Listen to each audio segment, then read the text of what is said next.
श्री सद्गुरु महाराज की जय। उपस्थित सत्संग प्रेमी महानुभावों, माताओं एवं बहनों, यूं तो गुरु भक्तों के लिए गुरु पूजन के सभी दिन पावन ही होते हैं, किंतु आज की तिथि अपनी विशेष महत्ता रखती है। आज गुरुवार यानी गुरु का दिन और गुरु पूर्णिमा अर्थात गुरु पूजन का पावनतम दिन दोनों है। इस गुरु शिष्य परंपरा की प्रारंभिक तिथि या मिति यद्यपि सुनिश्चित नहीं बताई जा सकती, फिर भी यह अनुचित नहीं कि जब से सृष्टि हुई है तब से ही यह प्रचलन प्रचलित हुआ है। दूसरी बात यह है कि आज महर्षि वेद व्यास जी की जन्म तिथि है। वे गुणवान, विद्वान, शीलवान, बुद्धिमान, ज्ञानी, ध्यानी, तपस्वी, तेजस्वी सभी थे। समास रूप में कहे तो वे सभी गुणों से संपन्न थे। उनका यथार्थ में नाम था कृष्णद्वैपायन। वे पराशर मुनि के पुत्र थे। उन्होंने वेदों का विभाग और संपादन किया था। कहा जाता है कि 18 पुराण, महाभारत, भागवत और वेदांत आदि की भी रचना उन्होंने ही की। वे ईरान भी गए थे। वहाँ के विद्वानों से सहस्त्रार्थ होने पर वे विजयी हुए थे। इन कारणों से उनको जगत गुरु की संज्ञा दी गई। जैसे सूर्य गुरु बृहस्पति के नाम पर बृहस्पतिवार को गुरुवार कहा जाने लगा, उसी भांति जगत गुरु जी का जन्म आषाढ़ पूर्णिमा को होने के कारण उसको गुरु पूर्णिमा कहा जाने लगा। जगत गुरु होने के कारण स्मृति के रूप में लोग उनकी जयंती मनाते हैं तथा इस अवसर पर गुरु भक्तगण अपने अपने गुरु का पूजन, अर्चन, वंदन आदि किया करते हैं। गुरु की महत्ता वक्ता की वाणी अथवा लेखक की लेखनी का विषय नहीं है। यह स्वभावतः सिद्ध है कि भौतिक अथवा आध्यात्मिक कोई भी काम बिना गुरु के सुसंपन्न नहीं हो सकता। इस दृष्टि से भी गुरु का स्थान वशिष्ठ होना स्वाभाविक है। वास्तव में गुरु शरीर को नहीं, ज्ञान को कहते हैं। जिस शरीर में ज्ञान रहता है वह गुरु का शरीर कहलाता है। जो जिस विषय के विशेषज्ञ होते हैं वे उस विषय के गुरु कहलाने के अधिकारी होते हैं। सामान्यतः भौतिक और आध्यात्मिक ये दोनों प्रकार के गुरु होते हैं। ज्ञान प्रदाता गुरु और ज्ञान ग्रहण करने वाले शिष्य कहलाते हैं। संत कबीर साहब ने कहा है, गुरु नाम है ज्ञान का, शिष्य सीख ले सो होय। ज्ञान मर्याद जाने बिना गुरु और शिष्य न कोई। भौतिक ज्ञान प्रदाता गुरु से आध्यात्मिक ज्ञान प्रदाय गुरु का स्थान बहुत उच्च होता है। गुरु शब्द का अर्थ है जो अंधकार से प्रकाश में प्रतिष्ठित कर दे। तमसो मां ज्योतिर्गमया। गुरु को देखने के लिए पैनी दृष्टि चाहिए। गुरु भक्त अपने गुरु को ब्रह्मा, विष्णु और महेश्वर के रूप में देखते हैं। इतना ही नहीं, वे साक्षात पर ब्रह्म के रूप में भी उनके दर्शन और नमन करते हैं। गुरुर ब्रह्मा गुरुर विष्णु गुरुर देवो महेश्वरा, गुरु साक्षात पर ब्रह्म तस्मै श्री गुरुवे नमः। जैसे गुरु में ज्ञान और शुद्धाचरण का होना अनिवार्य है, वैसे ही शिष्य में श्रद्धा और विश्वास का होना अनिवार्य है। जिस प्रकार खेत अच्छी तरह जुता हुआ हो और उसके जंगल साफ हों तो उसमें जो बीज वपन होगा वह फलदायक होगा। अन्यथा अच्छे बीज होने पर भी यदि भूमि सुंदर रूप से कृषित ना हो तो फसल की आशा दुराशा मात्र होगी।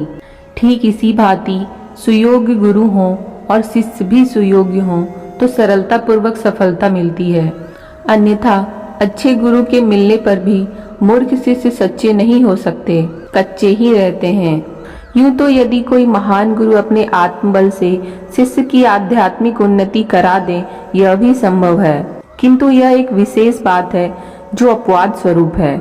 सामान्यतः सिद्धांत तो यह है कि सद्गुरु शिष्य के बंधन काटे और गुरु का शिष्य विकार ते हाटे। दीपक घर के अंदर प्रकाश करता है, चंद्रमा रात्रि को आलोक देता है और सूर्य दिन में अपनी किरण विकिरणित कर बाह्य जगत को प्रकाशित करता है। लेकिन पूरे गुरु अपने शिष्य के अंतरतम का निवारण कर उसे प्रकाश पुंज आपूरित करते हैं। इतना ही नहीं, वे तीनों लोकों में व्याप्त ब्रह्म की प्राप्ति करा देने में भी सक्षम होते हैं। गुरु के अनुग्रह से शिष्य को लौकिक आचार व्यवहार का ज्ञान होता है, विज्ञान की प्राप्ति होती है और वह मोक्ष प्राप्त कर लेता है। यथार्थ में महंतम गुरु वे होते हैं जो अपने शिष्य को संसार सागर से पार कर देते हैं। मर्यादा पुरुषोत्तम भगवान श्री राम और महायोगेश्वर भगवान श्री कृष्ण ने भी लोक मर्यादा रक्षार्थ गुरु धारण किया था। उन अवतारों ने केवल गुरु धारण किया था ऐसी बात नहीं है, बल्कि वे उनके आज्ञा निवृत्त बन आवश्यकतानुकूल सभी प्रकार की सेवाएं तो करते ही थे, बताई गई विधि के अनुकूल संध्या बंदन भी किया करते थे। भगवान श्री कृष्ण नित्य प्रति ब्रह्ममुहूर्त में उठ जाते और हाथ मुंह धोकर तम के परे आत्मस्वरूप का ध्यान करने लगते। उस समय उनका रोम रोम प्रसन्नता से खिल उठता। भगवान श्री राम ने अपनी प्रजाओं को बुलाकर नर्तन की उत्कृष्टता और संत सद्गुरु की उपादेयता का जो उपदेश और आदेश दिया था वह इस प्रकार है। नर्तन भव बारिधि कहवेरो, सन्मुख मरुत अनुग्रह मेरो, करणधार सतगुरु दृढ़नावा, दुर्लभ साज सुलभ करिपावा। अर्थात गुरु को कर्णधार यानी मल्लाह और उनके वाक्य को दृढ़ नौका पाकर अभ्यास करने की शक्ति से भवसागर को लोग पार करते हैं। संत गरीबदास जी की दृष्टि बड़ी पैनी है। वे साधु, संत, सतगुरु और साहब यानी सर्वेश्वर में कोई अंतर नहीं देखते। इसलिए वे कहते हैं, साहब से सतगुरु भय, सतगुरु से भय साध, ये तीनों अंग एक हैं, गति कछु अगम अगाध। साहब से सतगुरु भय, सतगुरु से भय संत, धर धर वेश विलास अंग, खेले आद अरुअंत। संत ही सतगुरु होते हैं। इसलिए संत सतगुरु शब्दों में अभिहित किए जाने योग्य ये ही होते हैं, अर्थात जिनके हृदय की ग्रंथि टूट गई हो, यानी जड़ और चेतन का पृथक पृथक प्रत्यक्षीकरण हो चुका हो, जिनके सभी संशय छूट गए हों, जिनके बंधन देने वाले सभी कर्म विनष्ट गए हों और जिन्होंने प्रकृति के परे पर ब्रह्म का साक्षात्कार कर लिया हो, ऐसे जन ब्रह्मविद या ब्रह्मवत नहीं बल्कि ब्रह्म ही हो जाते हैं। इतना ही नहीं, अनेक स्थलों पर हम संत सतगुरु को भगवंत से भी विशेष रूप में पाते हैं। गुरु और गोविंद दोनों का तुलनात्मक विवेचन करते हुए संत कबीर ने गुरु की ही गुरुता का उल्लेख किया है। गुरु गोविंद दो खड़े काके लागू पाए, बलिहारी गुरु आपने जिन गोविंद दियो बताए। हम शिष्यों को, जिनको अनेक अनेक जन्मों के दोष दुर्गुणों का सही पता नहीं होता, सबको सतगुरु अपनी अंतर्दृष्टि से अवलोकन कर उनको यथोचित शिक्षा, दीक्षा एवं मार्गदर्शन देते हैं। तब सतगुरु वैद्य वचन विश्वासा के अनुकूल यदि एक निष्ठ शिष्य गुरु का आज्ञानुवर्ती बन उनके आदेश और उपदेश का निष्कपट रूप से पालन करता है, तो उस पर गुरु अपनी कृपा दृष्टि डालकर उसके जीवन को निहाल कर देते हैं। इसमें आश्चर्य ही क्या, जबकि यह प्रत्यक्ष है कि एक धनी आदमी अपना धन देकर दूसरे को धनी बना सकता है। एक विद्वान अपनी विद्या का दान देकर दूसरे को विद्वान बना देता है। तब एक संत सतगुरु जो आध्यात्म ज्ञान के शिखर पर आरूढ़ हों, वे अपने योग बल से शिष्य के योग बल को बढ़ा दें, इसमें संशय के लिए कहाँ स्थान है। पारस पत्थर अपने स्पर्श से लोहे को सोना बना सकता है। चंदन अपनी शीतलता और सुगंध से अन्य वृक्षों को शीतल और सुगंधित कर चंदन बना सकता है। भृंग अपनी क्रिया विशेष से कीट को अपनी कोटि में ला सकता है। तब यदि कोई संत सद्गुरु अपने श्रद्धालु शिष्य में अपनी यौगिक शक्ति का संचार कर उसे स्व समान बना दें, तो इसमें विस्मय की कौन सी बात है। सद्गुरु अपने शिष्य को जैसा चाहे बना सकते हैं। बात यह बिल्कुल यथार्थ है। एक बड़ी रोचक कथा है, मैं आप लोगों को सुनाना चाहूँगा। संत सद्गुरु किस प्रकार पतित पावन होते हैं और किस प्रकार गिरते हुए शिष्य को संभाल कर उसे वे निहाल कर देते हैं। भगवान बुद्ध का नाम आपने सुना होगा। उनके मौसेरे भाई का नाम था आयुष्मान नंद। उनके मन में विषयों की ओर से विराग और आत्म साक्षात के लिए अनुराग हुआ, तो उन्होंने अपनी संतति संपत्ति के संबंध का त्याग कर भगवान बुद्ध की शरण ली। किंतु कभी कभी उनके मन में उनकी पत्नी की स्मृति हो आती थी, क्योंकि प्रव्रज्या के लिए गृह से प्रस्थान करते समय उनकी प्रिया ने करुण स्वर में कहा था, प्रियतम जाओ, किंतु इस पतिता पत्नी को भूल न जाना। यह वाक्य उनके कर्ण कहुर में रह रहकर गूंज उठता था। परिणाम यह हुआ कि पत्नी का परित्याग कर रहना दूभर हो गया। उन्होंने सन्यासियों से स्पष्ट कह दिया कि कि अब वे सन्यास को त्याग कर गृहवास करेंगे। भिक्षुओं ने तथागत के समक्ष यह बात रखी। भगवान ने आयुष्मान नंद को बुलाकर पूछा, नंद, क्या यह सच है कि तुम परवर्ज्या का परित्याग करना चाहते हो? नंद ने नम्रता पूर्वक नमन कर कहा, हाँ भंते। भगवान ने अपने योग बल से नंद को तावतींस लोक ले जाकर दिखाया। वहां 500 महासुंदरी अप्सराएं नृत्य कर रही थी।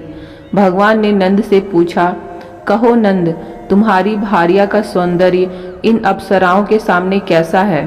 नंद ने कहा, भंते, इनके चरण नख की सुंदरता के सामने मेरी पत्नी का मुखमंडल भी अत्यंत तुच्छ है। भगवान ने कहा, देखो नंद, यदि तुम 1 वर्ष पर्यंत दृढ़तापूर्ण ब्रह्मचर्य का पालन करते हुए साधन करो तो मैं तुम्हें इन सभी अप्सराओं को देने का प्रतिभू होता हूँ। भगवान बुद्ध के विचार को नंद ने आनंद से स्वीकार कर लिया। तत्पश्चात सानिध्य में रहकर उन्होंने 1 वर्ष तक बड़ी तत्परता से ब्रह्मचर्य का पालन करते हुए कड़ी साधना की। अंतर्यामी तथागत ने एक दिन नंद को बुलाकर कहा, नंद, तुम्हारी तपस्या पूरी हो गई। अब बताओ, वे सभी अप्सराएं मैं तुम्हें दूं?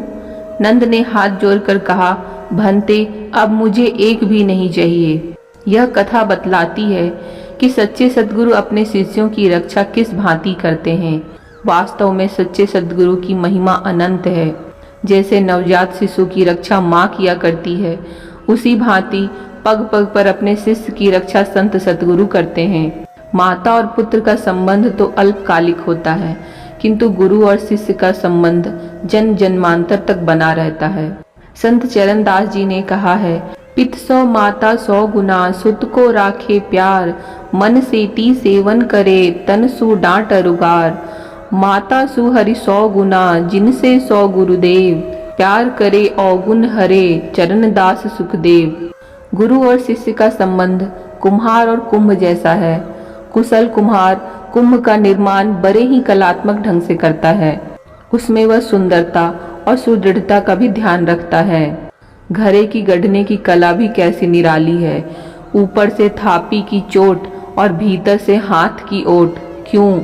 इसलिए कि कनक को अलन में जलाने पर ही वह कुंदन बन जाता है। गुरु शिष्य की कठोरतम परीक्षा लेते हुए इस बात का सतत ध्यान रखते हैं कि उनका शिष्य सफलता पाने की जगह संतुलन न खो बैठे। संत कबीर साहब ने गुरु और शिष्य का कितना ही उत्तम रूपक बैठाया है। वे कहते हैं, गुरु कुम्हार शिष्य कुंभ है, गड़ी गड़ी काढ़े खोट, अंतर हाथ सहारा दे, बाहर बाहे चोट।